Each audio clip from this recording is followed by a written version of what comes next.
Fernando Diniz não é mais treinador do Clube de Regatas Vasco da Gama.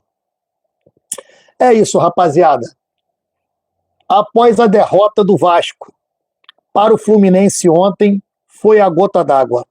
Quem veio para a coletiva de imprensa foi o presidente Pedrinho, junto com Admar Lopes, para poder comunicar à imprensa e aos jornalistas que estavam ali esperando para fazer uma entrevista coletiva que o Fernando Diniz não continuaria mais no comando do Vasco da Gama, né?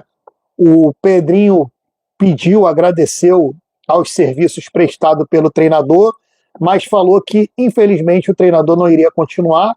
E o presidente Pedrinho também aproveitou para poder agradecer a passagem do Coutinho, todo o esforço e empenho que o Coutinho fez pelo Vasco, e assim encerrou a coletiva. Em menos de 2 minutos ele comunicou a saída do Fernando Diniz, e bola para frente, já tem muitos nomes na mesa, porém vamos falar da passagem do Fernando Diniz pelo Vasco da Gama. Então, rapaziada, o Fernando Diniz pelo Vasco da Gama, hoje, se você for botar na ponta do lápis, ele tem 38% de aproveitamento. Isso é um aproveitamento de Z4. Pois é, um aproveitamento de Z4 num time de massa, de torcida, que é o Vasco da Gama. Imagina a pressão que Pedrinho e companhia não estava sofrendo para o treinador ser mandado embora. O Pedrinho conseguiu segurar o Fernando Diniz até onde dava, mas o trabalho dele não evoluía, cara. Essa é a grande verdade. O trabalho do Fernando Diniz não evoluía e, na verdade, a cada jogo que passava, a gente estava vendo que estava ficando cada vez pior. Isso não sou eu que estou inventando, tá, gente? Isso era o que a gente via dentro de campo. Cada vez o trabalho ficava pior e não rolou. Não rolou. Ou mandava o Fernando Diniz embora, ou no meio do ano o Vasco já ia estar rebaixado. O Fernando Diniz, ele perdeu 22 partidas no comando do Vasco da Gama. Gente, 22 partidas é muita coisa. No Campeonato Brasileiro, ano passado, o Vasco perdeu 19 rodadas. O Vasco conseguiu perder um turno inteiro. O Vasco, ano passado, só não foi rebaixado por incompetência dos times que estavam atrás do Vasco. Senão o Vasco poderia tranquilamente ter sido rebaixado. A torcida já virou o ano brigada com o Fernando Diniz. A gente sabe disso.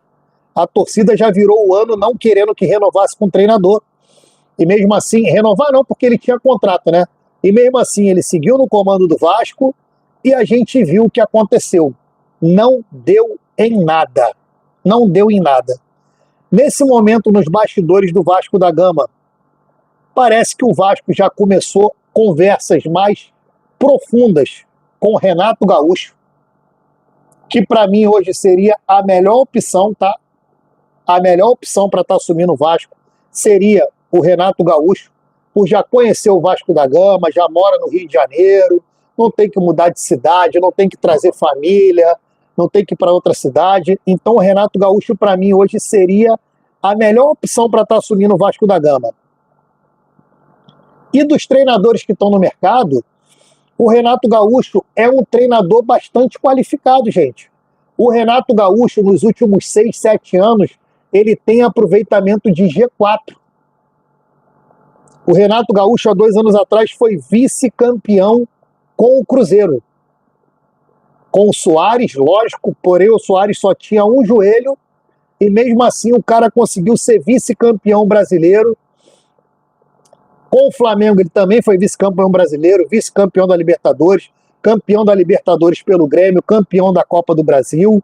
Então você fica vendo, a gente acabou de tirar do comando do Vasco um treinador de Z4, que deixou o Vasco no Z4, deixou o Cruzeiro no Z4, deixou o Fluminense no Z4. Os últimos trabalhos do Fernando Diniz são trabalhos de Z4. E a gente estaria fechando com um treinador que está acostumado a frequentar o G4, que é o Renato Gaúcho. Não estou falando que o Renato Gaúcho está fechado, rapaziada. Porém, parece que é o nome na mesa que está mais quente para poder conversar. Renato Gaúcho mora no Rio de Janeiro, mora em Ipanema, no Leblon, vai poder continuar jogando o futevôlei dele, já conhece o Vasco da Gama. O Vasco foi o primeiro clube de relevância nacional a dar oportunidade para o Renato Gaúcho ser treinador, apesar que o Vasco caiu a primeira vez com o Renato Gaúcho, porém a culpa não foi do Renato Gaúcho. E eu acho que ele seria a melhor pessoa para apagar um incêndio. A gente vem dos bastidores muito conturbado, sabendo que o Diniz brigava com o jogador, xingava jogador. Ah, mas ele era paizão, quando tinha que passar a mão na cabeça ele passava, mas cara, isso influencia muito. Entendeu? Você vê o Nuno jogando em campo, o Nuno tem medo de errar. Porque provavelmente se ele errasse, ele ia ser xingado de novo pelo Fernando Diniz. O Nuno ontem em campo ele estava desligado, ele estava com medo de jogar bola, né? Ele estava com medo nitidamente de jogar bola. Aí eu pergunto aqui uma coisa para vocês. Estão falando de Renato Gaúcho, Marcelo Galhardo, De Michelis, Leonardo Jardim e o Rafael Ganazzi, né? Que é o treinador do Mirassol. Qual deles vocês acham que poderia vir para o Vasco, mas não vir só para tapar buraco? Vir para o Vasco e mostrar resultado? Eu acho que o Renato Gaúcho seria a melhor opção no momento. Outro treinador que não está sendo cogitado e porém está sem emprego, e eu gostaria de ver ele treinando um dia no Vasco, só que num ambiente mais tranquilo, seria o Cuca. O Cuca nunca treinou o Vasco. E dizem algumas pessoas que o Cuca já disse que teria vontade de treinar o Vasco, principalmente com a torcida em São Januário. Uma vez o Cuca falou assim: eu com esse time aqui em São Januário lotado, eu ganho 3 Libertadores. Chama o Cuca para conversar. O Renato Gaúcho há 3, 4 meses, sei lá, 6 meses atrás ou 8 meses atrás, recusou o Vasco e foi para o Fluminense. Será que agora ele mudou de ideia e vai querer treinar o Vasco? Eu acho muito difícil. A gente sabe que o Renato Gaúcho é um cara super bem sucedido, ganhou tudo que podia ganhar. Espera aí um segundinho, rapaziada.